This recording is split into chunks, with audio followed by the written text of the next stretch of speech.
살아계신 하나님의 말씀은 신약성경 사도행전 4장 5절에서 12절의 말씀입니다. 우리 하나님 말씀 받을 때 다 함께 자리에 일어서셔서 한 목소리로 합독하겠습니다. 사도행전 4장 5절에서 12절의 말씀입니다. 한 목소리로 합독합니다.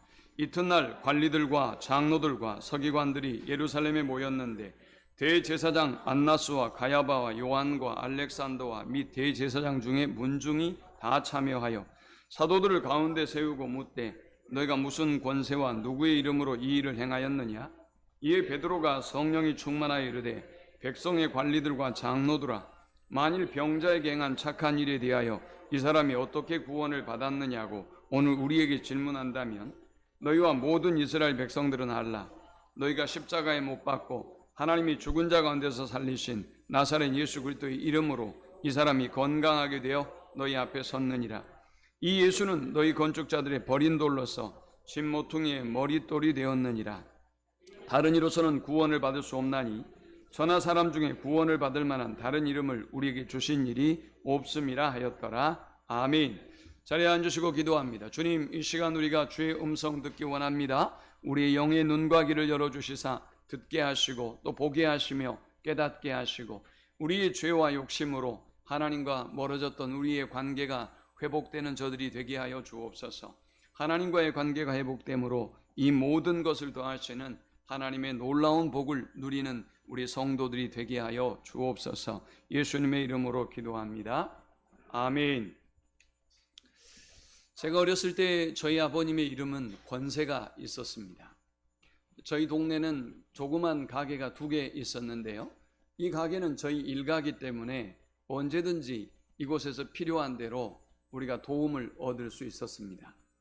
그런데 문제는 농기구가 필요하다거나 만일 밭에서 논에서 어떤 작업을 하시다가 어떤 문제가 발생했을 때 아버님이 부두에 있는 선창 마을에 저희가 동네가 상하로 이루어져 있는데 그 하화전리 선창에 가서 어떤 농기구를 사오라고 저에게 심부름을 시킬 때가 있었습니다.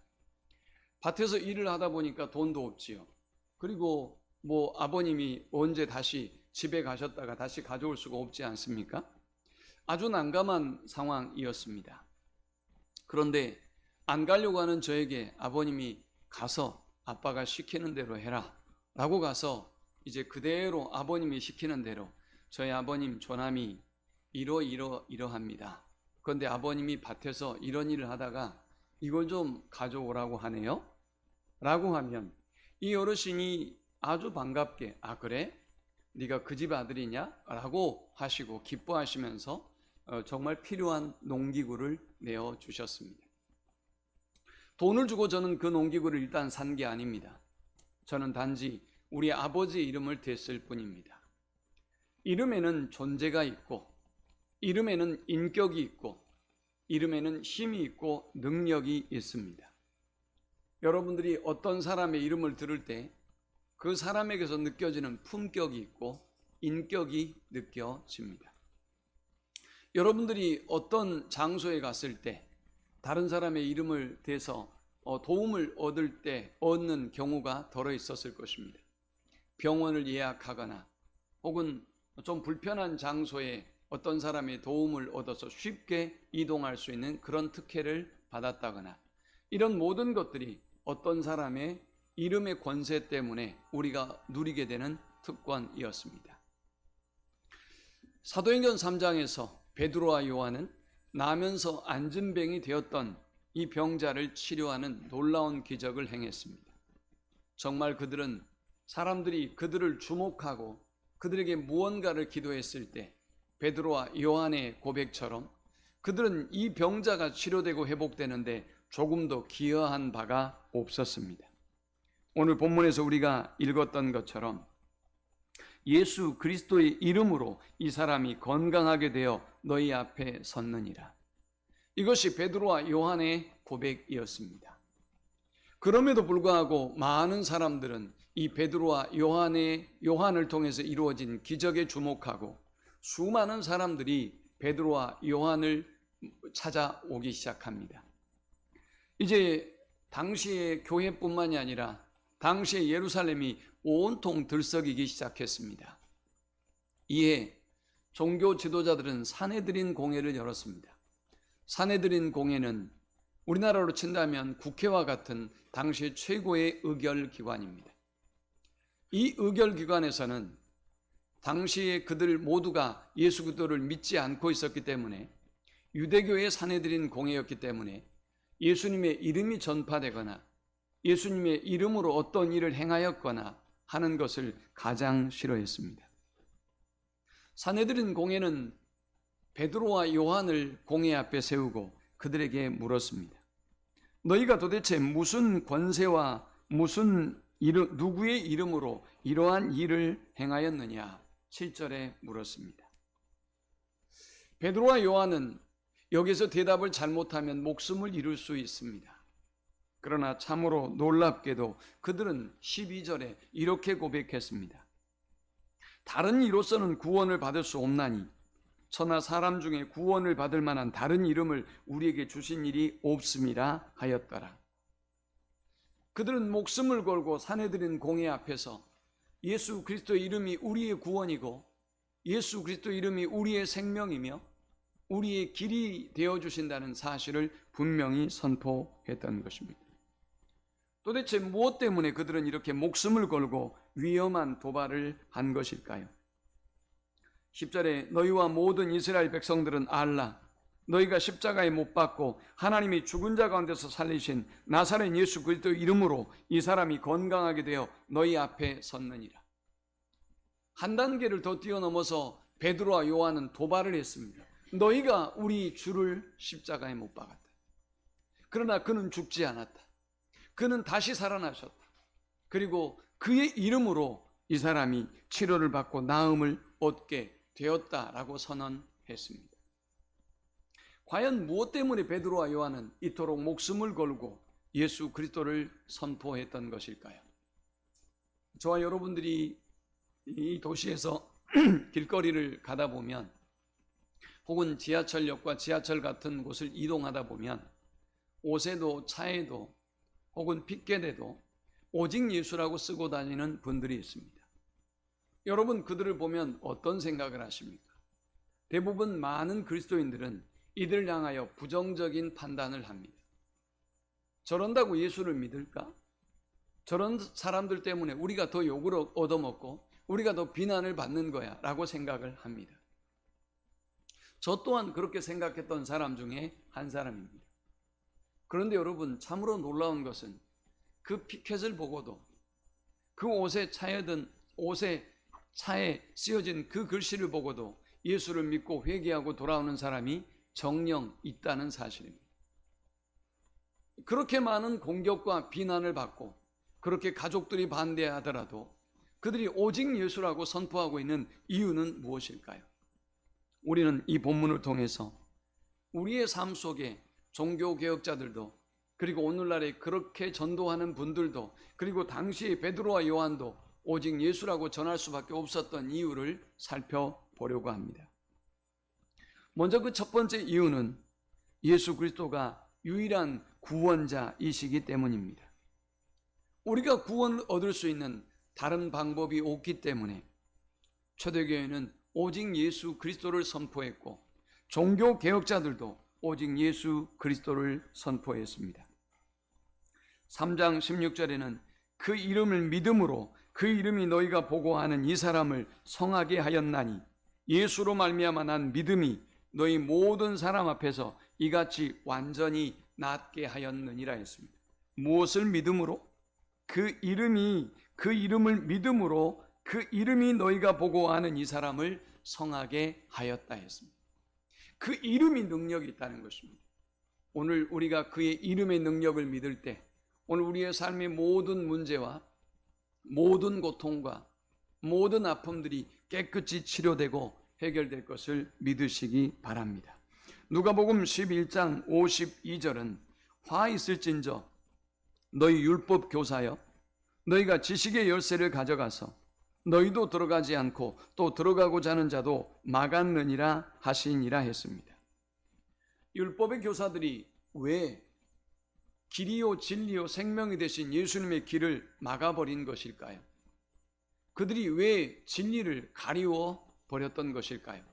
하나님의 말씀대로 경건하게 살고자 하는 이들이고 또 그들 모두에게 모범이 되었던 사람들 아닙니까? 그런데 무엇 때문에 그들을 향해서 주님은 화 있을진저라고 저주한 것일까요? 우리가 신앙생활을 처음 시작하다 보면 우리 모두가 구원은 하나님의 은혜라고 고백합니다. 여러분 모두가 그렇게 듣고 배우셨고 그렇게 고백했습니다. 그런데 우리가 살아가다 보면 경건하게 살고 싶어요. 하나님 뜻대로 살고 싶어요. 가능하면 우리의 삶이 하나님께 영광 돌리는 삶이 되고 싶습니다. 그래서 저와 여러분이 몸부림칩니다. 다른 사람들보다 더 많이 예배하고 더 많이 기도하고 말과 생각과 모든 행동에서 주의를 기울이지요. 그런데 문제는 무엇일까요? 그것이 우리의 뜻대로 안 돼요. 우리가 원하는 대로 살아내지 못했어요. 늘 우리가 성공하고 승리한 날보다는 실패하고 패배한 날들이 더욱더 많았습니다. 그래서 여러분 어떻게 되셨습니까? 더욱더 십자가 앞에 가까이 가셨습니까? 더욱더 하나님의 은혜를 구하고 성령의 충만함을 구하셨습니까? 참으로 놀랍게도 우리는 포기해버립니다. 안 되는 걸 어떻게 하겠어요? 내 마음대로 안 되는데, 내 뜻대로 안 되는데, 기도하고 싶어도 안 되는데, 예배하고 싶어도 안 되는데, 하나님의 뜻대로 살아가려고 몸부림쳐도 내 뜻대로 할 수가 없는데 내가 어떻게 하겠어요?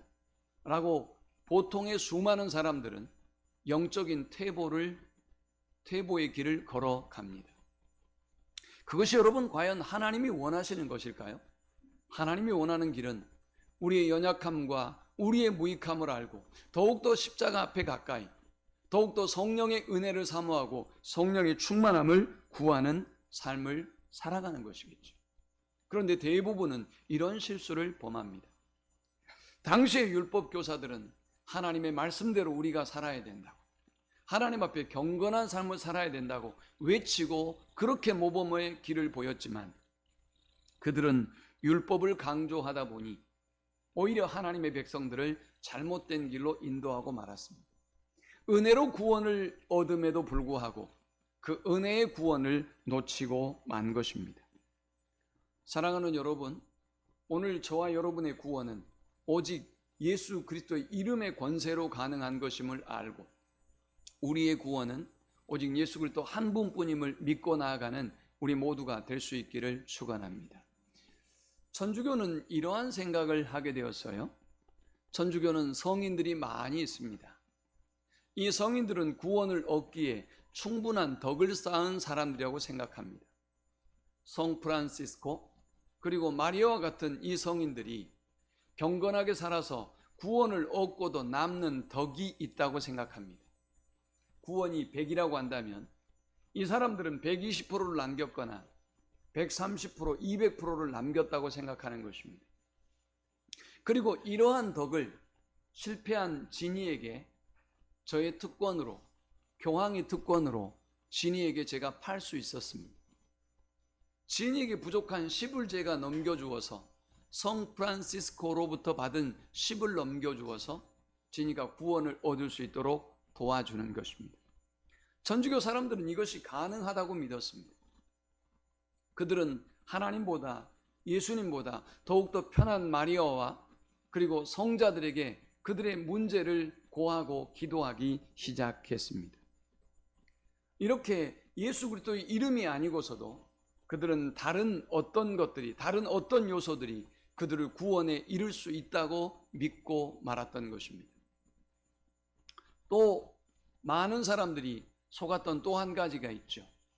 우리의 율법의 거룩한 행위로 우리의 거룩한 삶을 통해서 구원에 도달할 수 있다고 여기게 만들었습니다.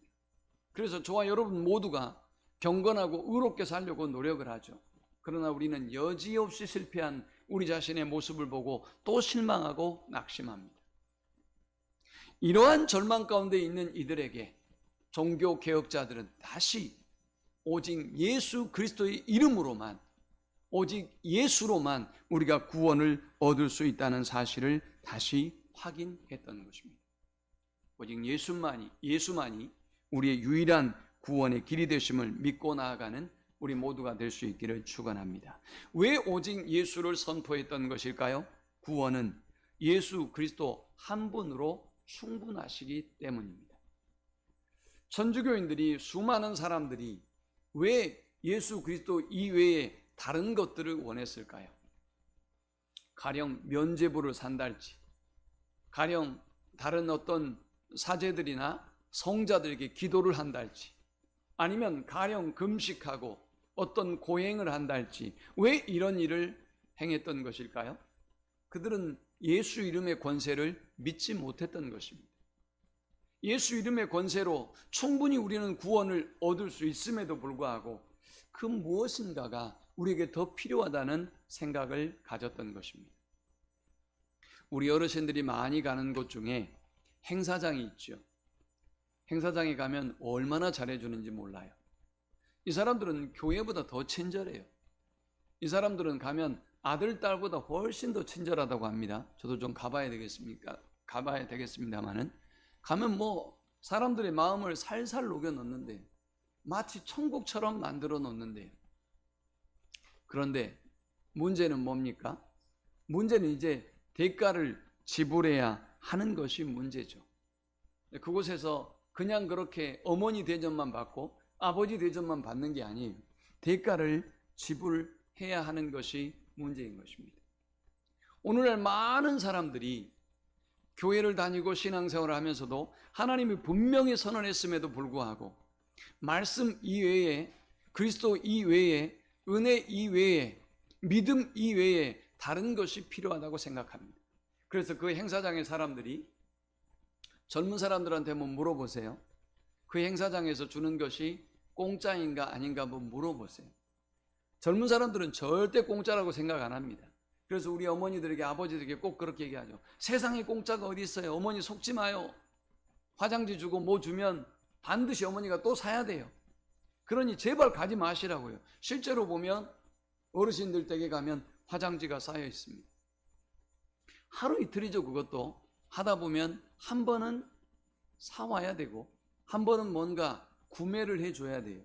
그래서 많이 간 만큼 화장지도 쌓여가지만 많이 간 만큼 또 그것에서 구매한 물건도 쌓여가는 것입니다. 오늘 우리 시대의 사람들의 의식 속에 세상에 공짜가 어디 있어라는 의식이 그래서 팽배한 것입니다. 여러분 모두가 그렇게 생각하잖아요. 세상에 공짜가 어디 있습니까? 그래서 우리는 이 복음까지도 믿지 못하는 것입니다. 세상에 어떻게 공짜가 있겠습니까? 세상에 어떻게 예수님이 저와 여러분에게 공짜로 구원을 주시겠습니까? 헌금도 하시고 열심도 내시고 봉사도 하고 헌신도 해야죠. 만일 예수님의 그 이름의 권세와 능력으로만 내가 충분히 구원을 얻었고 구원의 충족성을 가지고 있다는 사실을 저와 여러분이 믿는다면 우리는 이 하나님의 은혜 앞에 그저 우리가 보답하지 않고는 배길 수 없는 심령으로 살아갈 것입니다. 내가 주님을 위하여 무엇을 할까? 내가 주님이 내게 베풀어 주신 이 은혜와 사랑의 빚을 갚기 위해서 내가 어떻게 살아야 되는가? 라는 고민을 할 수밖에 없어요. 근데 많은 사람들이 예수님의 이름으로 예수 그리스도의 그 은혜로 온전히 우리가 구원을 받았다는 이 사실을 믿지 않아요. 마치 저 로만 캐토릭이 그러했던 것처럼 뭔가를 더 해야 한다는 생각이 드는 것이죠. 여러분 봉사해야 합니다. 예배해야 합니다. 하나님 앞에 충성하고 헌신해야 합니다. 그러나 문제는 그것을 통해서 우리가 구원을 얻지는 않습니다. 되려 하나님이 나 같은 사람을 택하시고 자녀 삼아주시고 구원해 주셨기 때문에 우리는 멈출 수 없는 은혜의 감격으로 하나님 앞에 충성하며 헌신하며 나아가는 것뿐이죠. 오직 예수 그리스도를 선포한 이유는 예수 그리스도로 말미암아 구원은 충분하기 때문입니다. 마지막 세 번째, 그들은 왜 예수 그리스도만을 선포했던 것일까요? 세상은 변해도 변하지 않는 절대적인 진리이기 때문에 그들은 오직 예수 그리스도를 선포했던 것입니다. 여러분 지금 이 위기는 베드로와 요한이 체포되고 베드로와 요한이 순식간에 죽을 수 있는 아주 위험한 상황이에요. 그러나 그럼에도 불구하고 목숨이 위험해도 변할 수 없는 진리, 바로 그것이 예수 그리스도를 통한 구원이라는 사실을 그들은 분명히 알았기 때문에 굽히지 않았던 것입니다. 요한복음 14장 6절은 말씀합니다. 내가 곧 길이요 진리요 생명이니 나로 말미암지 않고는 아버지께로 올 자가 없느니라. 여러분, 우리가 이 사실을 믿는다면, 우리가 이 사실을 진리로 고백하며 살아간다면 우리가 어찌 복음을 전하지 않을 수가 있겠냐 말이죠. 우리가 어찌 예수님을 전하지 않을 수가 있겠습니까? 2012년 한국 기독교 목회자 협의회에서 한국교회 성도들의 신앙의 양태를 여론조사한 적이 있습니다. 이 여론조사에 의하면 특정 종교뿐만이 아니라 다른 종교에도 구원이 있다라고 대답한 사람이 기독교인 중에 무려 30.2%였습니다. 지금으로부터 10년 전에 말이죠. 지금은 어떨까요? 저는 훨씬 늘었다고 생각합니다. 다른 종교에도 구원이 있어요. 예수님 말고도 구원이 있어요. 그러니 우리가 하나님 앞에서 마음대로 살아가도 되는 것입니다. 하나님을 두려워하는 마음이 없는 것입니다. 캐토릭은 1960년대에 있었던 제2차 바티칸 공의회를 통해서 그리스도를 통하지 않고도 구원을 얻을 수 있다는 길이 있다라고 공식적으로 환영했습니다. 여러분, 이건 확인했습니다. 이건 정말 무서운 일이 아닐 수 없죠. 교회협의회 운동인 WCC는 교회 연합과 일치 운동을 펼치는 그런 운동입니다. 다행히 우리 총회 합동 측은 WCC에 가입하지 않았습니다.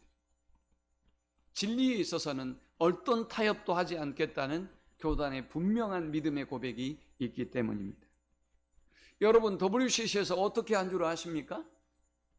WCC에서는 오직 예수 그리스도만이 우리의 구원이요, 우리의 길이요, 우리의 진리요, 우리의 생명이라고 함부로 전하지 못합니다. 그 이유가 뭘까요? 대화를 해야 되기 때문이에요. 왕래를 해야 되기 때문이에요. 그래서 부처님 오신 날에 절에 가기도 하고요. 그리고 스님들이 화환을 보내기도 하고 부활절에 같이 예배를 하기도 합니다. 아니, 스님은 예배 못합니까? 당연히 할 수 있죠. 해야죠. 그들도 구원을 얻어야죠. 그러나 그렇게 예배하는 것이 아니기 때문에 문제인 것입니다. 목회자들이 단순히 그냥 화분 하나 전해주고 그냥 행사에 참여하지 않는 것이 지금 우리들의 모습이기 때문에 문제인 것입니다. 오늘 사랑하는 여러분, 지금 이 시대는 점점 더 이 절대적인 진리를 무너뜨리고 있습니다. 분명히 우리 주님은 다른 이로서는 구원을 얻을 수 없다고 말씀하셨지만, 그러나 이제 이 진리를 주장하는 사람들은 독선적인 사람들처럼 보입니다. 목회자들은 이런 설교를 하지 않습니다. 오늘 성도들도 복음을 전할 때 오직 예수라고 주장하지 않습니다. 그저 적당히 사랑으로, 섬김으로, 우리가 배려로 이렇게 세상을 따뜻하게 하고 있다고, 교회가 좋은 일을 하고 있다고 말합니다. 여러분, 교회는 좋은 일을 하기 위하여 존재하는 기관이 아닙니다. 교회는 좋은 일을 하기는 해야 되지만 교회는 예수 그리스도를 전파하기 위해서 있는 곳이지 좋은 일을 하기 위하여 있는 곳이 아니에요. 여러분의 마음을 편하게 하기 위해 있는 기관도 아니에요. 우리는 오직 예수 그리스도를 전파하고 그들을 만난 사람들이 구원을 얻는 길을 열어주기 위해서 존재하는 것이 교회이고 성도라는 사실을 우리는 잊지 말아야 하는 것입니다. 자, 그렇다면 끝으로 예수 그리스도의 이름에는 과연 그러면 어떤 능력이 있는 것일까요? 먼저 예수 그리스도의 이름의 권세에는 하나님의 임재가 있고 하나님의 능력이 있습니다. 오늘 본문 6절에 보니까 베드로가 이르되 3장 6절에 보니까 베드로가 이르되 은과 금은 내게 없거니와 내게 있는 이것을 내게 주노니 나사렛 예수 그리스도의 이름으로 일어나 걸으라 하고 했습니다. 은과 금은 사도들에게 없었지만 사도들이 가지고 있는 것이 있었어요. 그것이 무엇입니까? 예수 그리스도를 가지고 있었어요. 예수 그리스도를 가지고 있었고 그들이 가지고 있는 예수 그리스도의 이름으로 이 병자를 향하여 일어나 걸으라 라고 선언했던 것입니다. 여러분, 예수의 이름이 어떤 의미가 있느냐?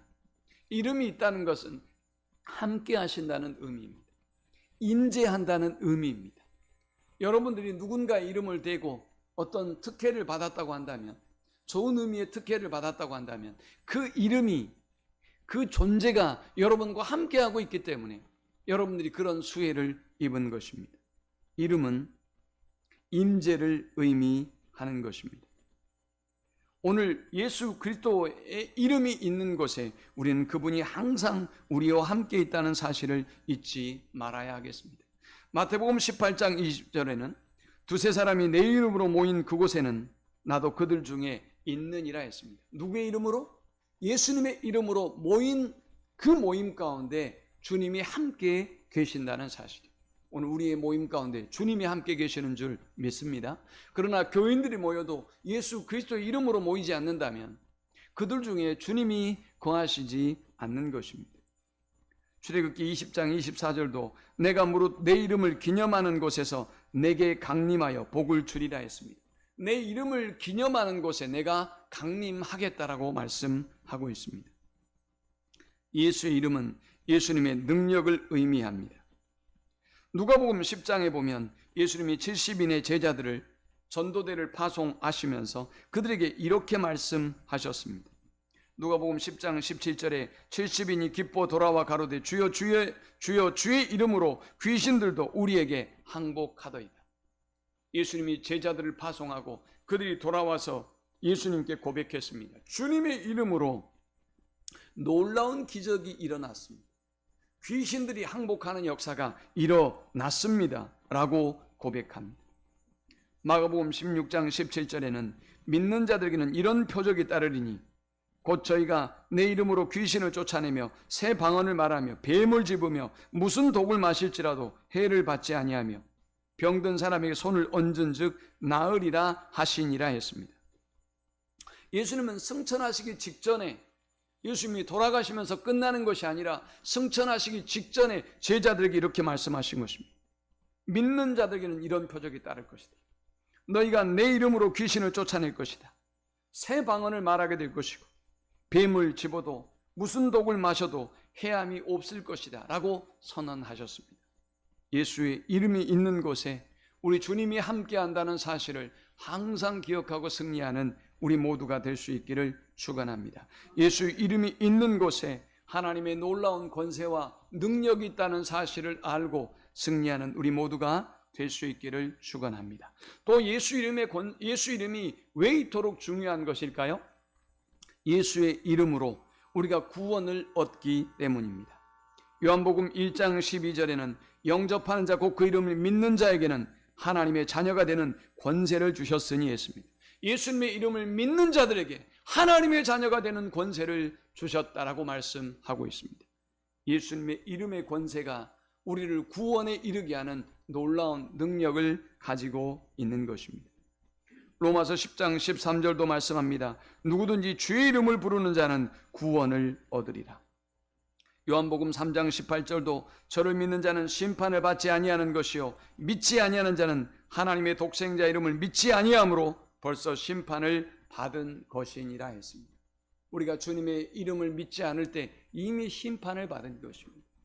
이미 우리는 저주에 있고 이미 우리는 하나님의 자녀로서의 특권과 은혜와 축복을 누리지 못하는 어둠의 시간들을 보내게 될 수밖에 없다는 것입니다. 예수 이름의 권세가 왜 그렇게 중요한 것일까요? 우리는 예수의 이름으로 기도의 응답을 받을 수 있기 때문입니다. 요한복음 14장 13절은 말씀합니다. 너희가 내 이름으로 무엇을 구하면 내가 시행하리니. 요한복음 16장 24절에도 지금까지는 너희가 내 이름으로 아무것도 구하지 아니하였으나 구하라 그리하면 받으리니 너희 기쁨이 충만하리라. 야고보서 5장 14절에도 너희 중에 병든 자가 있느냐 저는 교회의 장로들을 청할 것이요 그들은 주의 이름으로 기름을 바르며 위하여 기도할지니라 했습니다. 예수 이름으로 기도할 때 우리는 이렇게 놀라운 은혜와 축복을 받아 누리는 것입니다. 예수 이름으로 기도할 때 우리의 모든 문제들이 해결되는 은혜를 경험하게 되는 것입니다. 예수 이름으로 기도해서 늘 기도의 응답을 경험하는 우리 모든 성도들이 될 수 있기를 축원합니다. 예수 이름의 권세를 그토록 강조해야 했던 이유는 무엇일까요? 지나치게 강조할 수밖에 없는 이유는 도대체 무엇이었을까요? 세 번째는 예수의 이름으로 우리는 기적의 역사를 경험하기 때문입니다. 본문 3장 6절에 보니까 베드로가 이르되 은과 금은 내게 없거니와 내게 있는 이것을 내게 주노니 나사렛 예수 그리스도의 이름으로 일어나 걸으라 라고 했습니다. 이렇게 예수의 이름의 권세를 우리가 사용할 때 우리의 삶 속에서는 놀라운 기적의 역사가 일어나는 것입니다. 우리가 귀신을 내어 쫓을 때 어떻게 내어 쫓습니까? 예수 그리스도의 이름으로 명하노니 악한 마귀는 물러갈 지어다 라고 선언하고 선포하죠. 오늘 누군가의 기도를 바라지 말고 오늘 예수 그리스도의 이름으로 권세로 여러분의 삶을 지배하는, 우리의 가정을 지배하는, 우리의 건강을 지배하는 악한 권세를 물리칠 수 있는 우리 모두가 될 수 있기를 축원합니다. 여러분 도대체 지금 여러분에게 무엇이 없다고 생각하십니까? 오늘 여러분에게 필요한 것은 도대체 무엇이라고 생각하십니까? 건강이 없으십니까? 아니면 물질이 없으십니까? 아니면 권력이 없으십니까? 이 모든 것들이 설령 있다 할지라도 오래가지 못합니다. 어제 토요일에 우리 집에 어떤 손님이 오셨어요. 갑작스럽게 아침에 오셔서 다른 손님들도 많은데 제가 깜짝 놀랐어요. 제가 목회실에서 설교를 마감하고 있는데 전화가 왔더라고요. 오시라고 그러고 봤습니다. 깜짝 놀랐습니다. 얼굴이 너무 상한 거예요.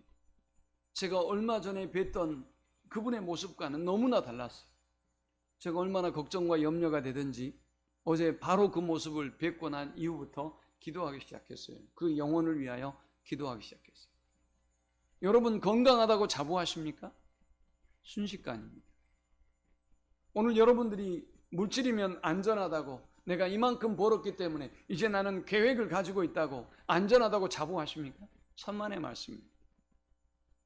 우리 주님은 우리를 어리석은 자라고 말씀합니다. 너를 위하여 준비한 그 모든 재물이 내가 너의 생명을 취하면 그것이 누구의 것이 되겠냐고 말합니다. 아니 우리가 아무리 많은 걸 갖고 있다 손치더라도 우리의 주식은 휴지가 돼버릴 수도 있고 우리의 주택은 골칫거리가 될 수 있으며 번성한 여러분의 사업은 대를 이어 여러분을 힘들게 하는 애물단지가 될 수도 있습니다. 우리의 자녀들도 여러분이 긍지와 자부심을 가지고 있을지 모르지만 순식간에 오히려 여러분의 걱정의 대상이 될 수도 있습니다. 정말 우리에게 필요한 것은 무엇일까요? 저는 단연 오늘 성경이 말씀하고 있는 것처럼 예수 그리스도의 이름의 권세라고 믿습니다. 오늘 우리 교회가 회복해야 될 것이 뭘까요? 재정일까요? 사람일까요? 천만의 말씀입니다. 초대교회가 권세 있는 교회가 됐던 것은 그렇게 수많은 사람들이 교회를 떠나고 믿음을 버리고 수많은 사람들이 짓밟히고 죽었음에도 불구하고 그럼에도 불구하고 교회가 다시 서고 다시 부흥하고 다시 놀라운 은혜의 역사를 경험하게 했던 것은 예수 이름의 권세 때문이었습니다. 다시 오늘 한국교회가 우리 교회가 다시 여러분이 다른 헛된 권세가 아니라 오직 예수 이름의 권세를 회복하는 우리 모든 성도들이 될 수 있기를 축원합니다. 우리 함께 기도합니다. 여러분이 간절히 바라고 소망하는 것은 무엇입니까? 돈의 권세입니까? 정치적인 권세입니까? 자리의 권세입니까? 아니면 인맥의 권세입니까? 이 모든 것은 사라질 것입니다. 여러분의 건강을 자부하십니까? 여러분의 평안과 평화를 자부하십니까? 이 모든 것은 여러분이 알지 못하기 때문이지 하나님이 주신 은혜의 선물에 불과합니다. 여러분만 깨닫고 있지 못하는 것이지 그 모든 것은 하나님이 주셨습니다. 오직 우리에게 필요한 권세는 예수 이름의 권세입니다. 그 이름으로 우리는 구원을 얻고 그 이름으로 우리는 진리에 이르고 그 이름으로 우리는 생명을 얻습니다. 그 이름으로 우리는 기도의 응답을 받고 그 이름으로 날마다 기적을 경험하며 병든 자가 일어나는 역사를 경험합니다. 오 주님, 다시 우리 교회, 오늘 한국교회, 오늘 나에게 오직 예수의 그 권세와 능력이 회복되게 하시고 하나님과 나와의 관계가 회복되게 하여 주옵소서. 기도합시다. 우리 주여 한번 부르짖고 동성으로 기도합니다. 주여, 하나님 은혜와 사랑에 감사합니다. 귀한 말씀을 통하여 은혜 받고 깨닫습니다. 오직 우리의 소망은 예수 그리스도 한 분뿐임을, 우리의 소망은, 우리의 구원은 예수 그리스도 한 분뿐임을 하나님 다시 기억하고 주께 돌아가게 하여 주옵소서. 혼합주의와 상대주의와 하나님 회의주의가 오직 예수 그리스도의 이름에 절대적인 진리로부터 우리를 멀어지게 만듭니다. 다시 예수께로 돌아가게 하시고 다시 예수님만 붙잡게 하여 주옵소서. 다른 어떤 것도 우리를 구원할 수 없다는 사실을 깨닫고 오늘 한국교회가, 우리 교회가, 우리의 가정이, 우리의 성도들이 오직 예수께로 돌아가게 하셔서 구원의 기쁨과 감격이, 그 은혜가 회복되게 하여 주옵소서. 그 은혜의 감격 속에 살게 하여 주옵소서. 예수 이름의 능력을 경험하며 사는 모든 성도들이 되도록 주여 축복하시고 인도하여 주옵소서. 예수님의 이름으로 기도합니다. 아멘.